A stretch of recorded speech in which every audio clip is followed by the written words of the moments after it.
ওই মা বলছেন, প্রাণের ছেলে, তুই যখন দুনিয়ার ভেতরে আসবি, আমি ওই আল্লাহকে ডেকে বললাম, আল্লাহ আমি আর দুনিয়ার ভেতরে বাঁচতে চাই না আল্লাহ।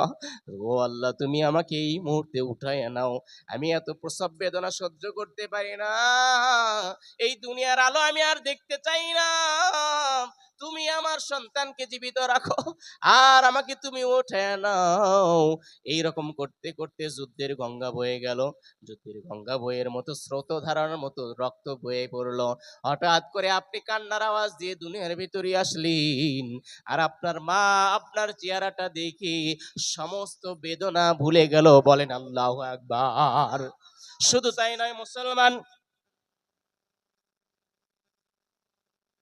শুধু তাই নয় মুসলমান, ওই মা তার সজীব ছেলেকে বলছে, প্রাণের ছেলে, এখানেই ক্ষান্ত নয়, তুই কি খাবি, তোর সঙ্গে আমার কানেক্ট করে আল্লাহ রাব্বুল আলামিন দুধের ব্যবস্থা করে রাখলো।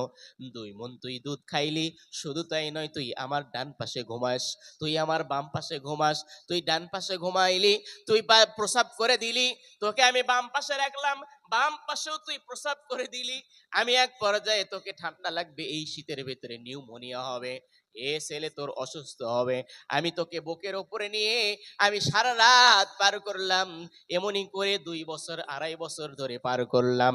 ও প্রাণের ছেলে, তুই একটা দিন আমার পিঠের সঙ্গে লেগে স্যাপটা লাগিস নাই। বলেন আল্লাহু আকবার।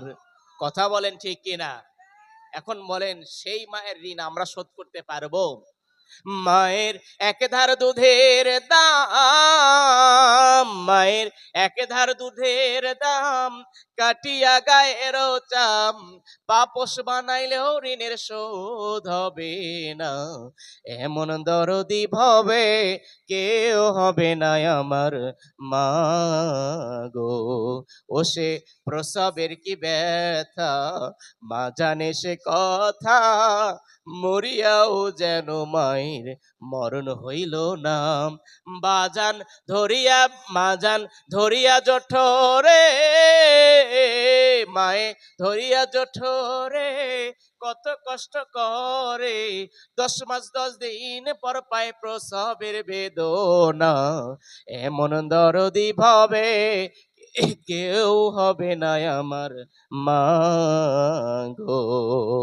ও পদ্মের হাটের মুসলমান, এই জন্য বলেন তো, সেই মায়েদের সেবা করা দরকার আছে না নাই? যাদের মা দুনিয়ার ভেতরে বেঁচে আছে, আমি সুদূর বাংলাদেশ থেকে এসে আমি আপনাদের মাঝে সফর সঙ্গী সফরকারী হিসেবে বলে যাচ্ছি, আমি আপনাদের মা পায়ে ধরে বলছি, যেই মায়ে আপনার এই জীবিত অবস্থায় আছে, নবী বলছেন, ওই মায়ের প্রতি আপনি যদি সেবা শুশ্রূষা করতে পারেন, আমার নবী বলছেন তারা যাবে জান্নাতের ভিতরে। বলেন সুবহানাল্লাহ। আর আল্লাহ রাব্বুল আলামিন বলছেন, রিদল রব্বি রিদল ওয়ালিদি সাখতি রব্বি সাখতি ওয়ালিদি। আল্লাহ রাব্বুল আলামিন বলছেন, হে পৃথিবীর মানুষেরা রে, আল্লাহ রাব্বুল আলামিন বলছেন, যদি তোমার পিতামা সন্তুষ্ট থাকে, ওই পিতামাতার প্রতি আর ওই সন্তানের প্রতি আল্লাহ রাব্বুল আলামিনও সন্তুষ্ট থাকবে। বলেন সুবহানাল্লাহ। এখন বলেন, সেই মায়েদের রোজা রাখা দরকার আছে না নাই? জোরে বলেন, আছে না নাই? যদিও কথাটি দুর্বল এসেছে, দুর্বল কিতাবের ভিতরে এসেছে। আব্দুল কাদের জিলানী রহমাতুল্লাহ আলাই, তিনি কোরআন, তার মায়ের গর্ভে যখন আসলেন, তার মা কোরআন পড়তেছিলেন, পড়তে পড়তে 1 পারা 2 পারা এমনই করে 21 পারা আব্দুল কাদের জিলানী রহমাতুল্লাহ আলাইহির মা গর্ভে থাকতে তখন কোরআন মুখস্থ করেছে। আমার প্রিয় ভাইরা, সেই সন্তানটা হওয়ার পরে ওই সন্তানকে যখন কোরআনের মাদ্রাসায় দিলেন, মাদ্রাসায় দেওয়ার পরে এই মা তখন যখন মাদ্রাসায় দিয়েছে, ওই হুজুরেরা তখন বলছে, বলো আলিফ, এরপরে হবে বা, আর ওই সন্তান বলেছে আলিফ লাম মিম যালিকাল কিতাবু লা রাইবা ফীহি হুদাল লিল মুত্তাকিন।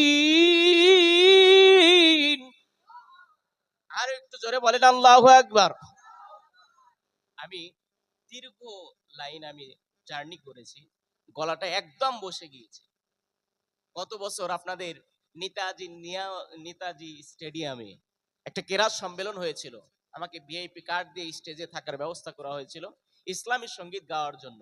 প্রিয় ভাইরা, সেখানে দেশ বিদেশের সারা বিশ্বের কেরাত যখন বলছিল, তামাম স্তব্ধ হয়ে আছে, যে মনে হচ্ছে এটা একটা জান্নাতের বাগান খুলেছে। বলেন আল্লাহু আকবার। কোরআন তেলাওয়াত আমাদের শুনতে ভালো লাগে না মন্দ লাগে? জোরে বলেন, ভালো লাগে না মন্দ লাগে? এই জন্য ও মায়েরা, আপনাদের জন্য আমলের কথা বলছি, শুনুন। দ্বিতীয় নাম্বার আমলের নাম হলো রমজান মাসের রোজা। এখন শুধু মায়েরাই রাখবে নাকি পুরুষেরাও রাখতে হবে বলেন তো? আমাদের ওপরেও কিন্তু রোজাটা ফরজ। এরপরে সাহাবীরা বললেন, ইয়া রাসূলুল্লাহ, ইয়া হাবিবাল্লাহ, ওই মায়েদের জন্য আপনি ইবাদতের কথা বলছেন, এবারে বলুন তো নবীজি, ও নবীজি, আপনি এবার বলুন তো নবীজি, 3 নাম্বার আমলটা কি? 3 নাম্বার আমলটা হলো, রাসূল বললেন, সাহাবীরা রে শুনে নাও, জেনে নাও, 3 নাম্বার আমল হলো স্বামী যখন কাছে থাকবে তখন স্বামীর খেদমত করা ফরজ। বলেন সুবহানাল্লাহ। যারা স্বামী আছেন একটু জোরে বলেন সুবহানাল্লাহ। স্বামী যখন কাছে থাকবে স্বামীর খেদমত করা ফরজ। কিন্তু স্বামী যখন কাছে আসে, বলেন তো খেদমত করে? জোরে বলেন, করে?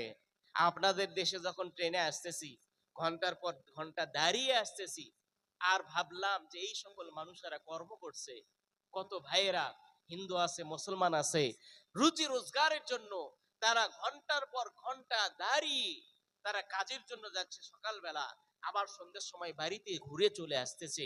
এই এই স্বামীর খেদমত মায়েরা বাড়িতে বসেও করতে চায় না। কথা বলেন ঠিক কিনা? স্বামী যখন কাছে আসে, তবে হ্যাঁ আলহামদুলিল্লাহ অনেক স্বামীরা তারা ওভার ডিউটি করে, হয়তো দেরি করে। এমনই একটা ঘটনা আমাদের দেশে ঘটেছে, সেটা হলো স্বামী একটু বাড়িতে আসতে দেরি করছে, তো দেরিতে 2-1 দিন, 3 দিন, 4 দিন, 5 দিন স্ত্রী আর ধৈর্য ধরে না। এবার বলছে, ও স্বামী, আপনি এত দেরিতে আমার বাড়িতে আসেন, আমি কিন্তু আপনার সাথে সংসার করব না। বলে কি করবে? বলছে যে আপনি যদি দেরিতে না এসে তাড়াতাড়ি আসেন, আপনার ডিউটি শেষ হয় 4টায়, আর আপনি চলে আসেন রাত 8টা 9টায়, এই সময়টা আপনি অবশ্যই মনে হয় অন্য কোনো মেয়ের সাথে লাইন করেন, এরকম ধারণা বল। তো তখন বলছে, আচ্ছা তোমার এটা বিশ্বাস হয়? বলে হ্যাঁ।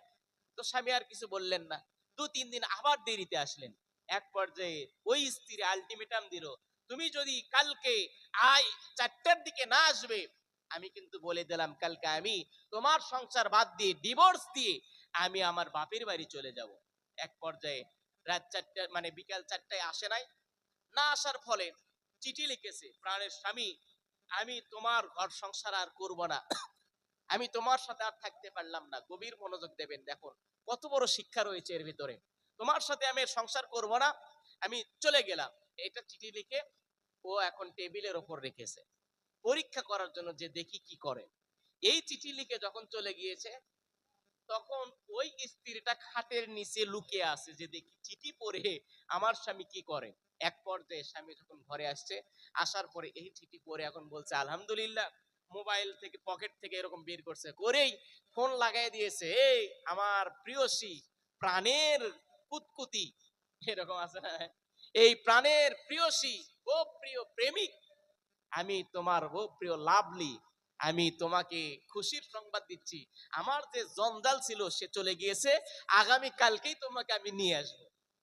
তখন স্ত্রী তো খাটের নিচে আছে, খাটের নিচে থেকে এমন কানতেছে, সাউন্ড আর হচ্ছে না, তার কারণ সাউন্ড করলেই স্বামী টের পাবে। স্বামী এক পর্যায়ে কি যেন লিখলো, লেখার পরে স্বামী আবার চলে গিয়েল বাড়ি থেকে, যে তোমাকে আমি নেওয়ার জন্য আসতেছি। এক পর্যায়ে ওই খাটের নিচ থেকে ওই স্ত্রী তো বের হয়ে এমন কান্দন শুরু করছে, এই তোমার অন্তরের ভেতরে ছিল, আজকে হাতে নাতে ধরা খাইছো। এক পর্যায়ে সবকিছু গচ্ছিত করে ও তখন বাপের বাড়ি চলে যাবে। এক পর্যায়ে বলছে, আচ্ছা দেখি কাগজটা যে লিখলো, এই কাগজের ভিতরে কি লিখছে একটু দেখা দরকার আছে নাই। তো কাগজের ভিতরে লিখতে মানে দেখতে গিয়ে তখন দেখে, প্রাণের স্ত্রী, তুমি আমাকে এরকম সন্দেহ করো, কিন্তু সন্দেহ এত করা ঠিক নয়। তার কারণ আমি কারোর সাথে কথা বলি না, কারোর সাথে ডিউটিতে যাই না, কারোর সাথে প্রেম প্রীতি করি না। আমি যে চাকরি করি, এই চাকরি দিয়ে আমার পরিবার, আমার সংসার চলে না। 4-5টা ছেলে মেয়ে আছে, তাদের লেখাপড়ার খরচ আছে, তাদের চাহিদা আছে, পোশাকের খরচ আছে, চিকিৎসার খরচ আছে। আমি এই ব্যয় বহন করতে পারি না, যার কারণে আমি ওভার ডিউটি করি। আর এই ওভার ডিউটি করে আমার বাড়িতে আসতে দেরি হয়। ও প্রাণের স্ত্রী, তুমি মন খারাপ করো না, তুমি যে খাটের নিচে লুকিয়ে আছো, তোমার পা আমি দেখেছি। সুতরাং তুমি অপেক্ষা করো, আমি বাজারে যাচ্ছি, আজকে বাজার থেকে ভালো বাজার করে নিয়ে আসবো। বলেন সুবহানাল্লাহ। বলেন তো এইরকম স্বামী আছে না নাই? বলেন স্বামী আছে না নাই? এই জন্য মায়েরা গভীর মনোযোগ দেবেন। আপনার স্বামী সম্পর্কে রাসূল বলেছেন, যদি এই পৃথিবীর ভিতরে আল্লাহ ব্যতীত কারো পায়ে সিজদা দেওয়ার নির্দেশ হতো, আর কেউ হতো না, ওই স্ত্রীর জন্য স্বামীকে তার পায়ের নিচে সিজদা দেওয়ার জন্য বলা হতো। কিন্তু মায়েরা, যখন আমার স্বামীরা যখন বাইরে থেকে আসে, ওই স্ত্রীরা তখন বলে, প্রাণের স্বামী একটু আধা ঘন্টা ধৈর্য ধরেন। বলে, কি হয়েছে, আধা ঘন্টা ধৈর্য কেন ধরবো? বলে, একটু সিরিয়াল চলতেছে। আধা ঘন্টা একটু নয়, স্বামী এখন বলতেছে, ইন্নাল্লাহা মাআস সাবিরিন, ইন্নাল্লাহা মাআস সাবিরিন, ধৈর্যশীলদের সাথে আল্লাহ আছে। এই রকম ধৈর্যশীলদের সাথে আল্লাহ থাকবে বলেন? উদাহরণ দিলে বুঝতে পারবেন। আপনার পুকুরের পানির ভিতরে আপনার ছেলে হাবুডুবু খাচ্ছে, এখন আপনি পারে বসে যদি বলেন ইন্নাল্লাহা মাআস সাবিরিন, বলেন তা আপনার ছেলেকে কি আপনি জীবিত পাবেন? শুধু তাই নয়, আপনার ঘরে আগুন লেগেছে, আগুন লাগার পরে আপনি বলতেছেন ইন্নাল্লাহা মাআস সাবিরিন, আল্লাহর ঘর আল্লাহই রক্ষা করবে, বলেন তা আপনার ওই ঘর আর ভালো পাবেন? শুধু তাই নয়, শুটকির বয়াম খুলে রেখে আপনি বিড়াল ধরেছেন, এই বিড়ালকে মেরেছেন, পা ন্যাংরা করে দিয়েছেন, আবারও শুটকির বয়াম খুলে রেখেছেন, বলেন তো ওই শুটকির গন্ধের কাছে ওই বিড়ালটা আসবে কি আসবে না? এই জন্য মাঝে মধ্যে স্ত্রীকে হেলাই ফেলাই ছেড়ে দেওয়া যাবে না। মাঝে মধ্যে একটু শাসন, আদর, ভালোবাসা, সোহাগ এরকম করা দরকার আছে না নাই? আমার প্রিয় ভাইয়েরা, গভীর মনোযোগ দেবেন। 3 নাম্বার আমলটা বলে দিলাম। এখন বলেন তো নবীজির প্রতি স্পেশাল গুণ কয়টা? জোরে বলেন। আলোচনা কি চলবে? সাউন্ড কিন্তু চলে গিয়েছে। আমাদের দেশে গরু আছে, সিনেমার হলে গেলে অবশ্য আবার সিনেমার হলে গেলে সেখানে মনোযোগ থাকে। আমাদের দেশে একটা ঘটনা, দুইজন সিনেমার হলে গেছে, তো প্রথম বন্ধু আর দ্বিতীয় বন্ধু টিকিট কাটছে 200 টাকা করে। কেটে বলতেছে, আমরা তো মাঝখানে চলে এসেছি, সামনে চলে এসেছি, তা আমার মুখের পানের পিক, এই পিকটা আমি কোথায় ফেলবো? তো দ্বিতীয় বন্ধু বলতেছে, তোমার মুখের পানের পিক সামনের পকেটে ফেলো। বলতেছে, যদি ধরা খাই? তো বলতেছে, আরে পাগলা, ধরা খাবে না, সিনেমার হলে আসলে মনোযোগ সেদিকে থাকে, আমার মুখের পানের পিক তোমার পকেটে ফেলছি, তুমি টের পাও নাই। এই জন্য গভীর মনোযোগ দিতে হবে। নবীজির স্পেশাল গুণ হলো 3টা। এর ভেতরে 3 নাম্বার গুণ হলো, আল্লাহ রাব্বুল আলামিন কোরআনুল কারীমের ভেতরে বলছেন, ও ইন্নাকা লাআলা খুলুকিন আযীম। আরো একটু জোরে বলেন আল্লাহু আকবার। আরো একটু জোরে বলেন আল্লাহু আকবার। আল্লাহ রাব্বুল আলামিন বলছেন, হে পৃথিবীর মানুষেরা, এই পৃথিবীর ভেতরে তোমার যে আদর নেতাকে, তোমরা যে নেতাকে নেতা হিসেবে গ্রহণ করেছো, যেই রাসূলদেরকে আমি প্রেরণ করেছি, এই রাসূলের ভেতরে সর্বোত্তম চরিত্র দিয়েছি। বলেন সুবহানাল্লাহ। হযরতে মা আয়েশা রাদিয়াল্লাহু তাআলা আনহাকে বললেন, ইয়া রাসূলুল্লাহ, ইয়া হাবিবাল্লাহ, হে নবীর সাহাবীরা এসে বললেন, ও মা আয়েশা, বলুন তো নবীর চরিত্র কেমন ছিল, আপনি একটু বলুন তো। মা আয়েশা রাদিয়াল্লাহু তাআলা আনহা বললেন, এই পৃথিবীর মানুষেরা, তোমরা কি কোরআন ধরো নাই? তোমরা কি কোরআন পড়ো নাই? কোরআন দেখতে যেমন, আমার নবীর চরিত্র তেমন। বলেন সুবহানাল্লাহ। আর আপনি যাকে নেতা মানেন, তার কি অবস্থা? তার কি অবস্থা? আমরা স্লোগান দেই, আমার নেতার চরিত্র ফুলের মতো পবিত্র, কিন্তু নামাজ পড়ে না 1 ওয়াক্ত, বিড়ি টানে 5 ওয়াক্ত। কথা বলেন ঠিক কিনা? বাংলাদেশে একটা ওয়াজ করতে গিয়েছি ঠাকুরগাঁও জেলার ভিতরে, তো উঠতেছে, তো ওঠার সময় মানে আমাদের দেশে একটা কিন্তু ভাইরাল মানে ইয়া আছে, দেখবেন, মুরব্বি মুরব্বি আছে না নাই? ওইটা এই দেশেও এসেছে। ওরে বাপরে, আমাদের দেশের ওইটা এখানেও এসেছে। তো এইরকম মানে একটা মুরব্বি উঠছে, উঠে যাওয়ার ধরছে, এক পর্যায়ে আমি বললাম, আচ্ছা মুরব্বী আপনি কোথায় যাবেন বলেন তো। ও আর বলতেছে না। এক পর্যায়ে আমি বললাম, আচ্ছা আপনি মাহফিল শেষে, প্রোগ্রাম শেষে আমার সাথে দেখা করবেন। তা আমি বললাম, আচ্ছা কোথায় গিয়েছেন বলেন তো। বলতেছে, হুজুর আমি একটু ৩ করতে গিয়েছিলাম। আমি বললাম, কি রে, ১ হলো প্রসাব, ২ হলো পায়খানা, ৩ আবার কি? তা আমি তাকে বললাম যে, আচ্ছা ৩ কি বলো তো, বলেন তো। তো বলতেছে ৩ হলো একটু সুখ টান, সুখ টান। তাই বললাম, আশ্চর্য, কোরআনের মাহফিলে আলোচনা চলতেছে আর আপনি সুখ টান দেওয়ার জন্য কোরআনের মাহফিল থেকে উঠে যাবেন। বলতে, হুজুর এটা তো ছাড়তে পারি না, পায়খানার ভিতর গিয়েও আমি খাই। এমন একটা খাবার রে ভাই, যেটা পায়খানাও বসে খায়, কথা বলেন ঠিক কিনা। এই রকম খাবারের সাথে আমাদের সম্পর্ক হতে পারে, জোরে বলেন হতে পারে। ছাড়তে পারবেন তো ইনশাআল্লাহ।